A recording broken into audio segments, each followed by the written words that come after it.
জাতির কাছে ক্ষমা চাইলেন জামায়াতের আমির। বিস্তারিত দেখুন ডেস্ক রিপোর্টে। বাংলাদেশ জামায়াতে ইসলামীর আমির ডাক্তার শফিকুর রহমান বলেছেন, শুধু ৭১ নয়, ১৯৪৭ সাল থেকে শুরু করে আজ পর্যন্ত আমাদের দ্বারা যত মানুষ কষ্ট পেয়েছেন, কেউ যদি ক্ষতিগ্রস্ত হয়ে থাকেন, সেই সকল মানুষের কাছে, মানুষগুলো তাদের সকলের কাছে আমি বিনা শর্তে ক্ষমা চেয়েছি। সম্প্রতি একটি টক শো অনুষ্ঠানে তিনি এই কথা বলেন।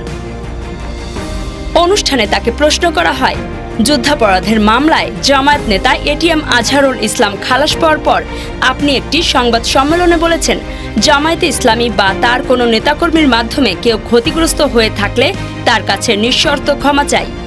এই ক্ষমা প্রার্থনায় কি মুক্তিযুদ্ধের সময়টাও আছে কিনা সেটা সেদিন আপনি স্পষ্ট করেননি। আজকে এটা স্পষ্ট করবেন কি? অনেকেই প্রশ্ন করছেন যে জামায়াতের আমির ক্ষমা কিসের জন্য চাইলেন।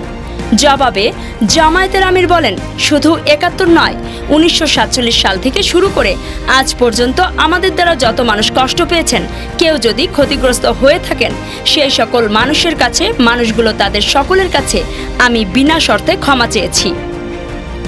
ডক্টর শফিকুর রহমান বলেন, ব্যক্তি হিসেবে মানুষ যেমন ভুল করতে পারে, মানুষের সমষ্টি একটি দলেরও ভুল সিদ্ধান্ত থাকতে পারে।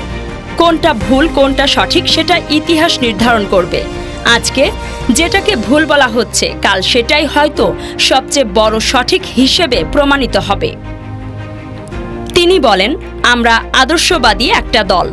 আমরা বিশ্বাস করি আমরা মানুষ ভুলের ঊর্ধ্বে নই। আমাদের দ্বারা, আমাদের সহকর্মীদের দ্বারা মানুষ বিভিন্ন ক্ষেত্রে কষ্ট পেতে পারে, ক্ষতিগ্রস্ত হতে পারে। আমি সব কিছুর জন্য কোনো শর্ত আরোপ না করেই মাপ চেয়েছি। মাপ চাওয়ার মধ্যে কোনো পরাজয় নেই, লজ্জা নেই। তিনি বলেন, আমার মানবিক মূল্যবোধ এবং দায়িত্বের জায়গা থেকে মাপ চেয়েছি।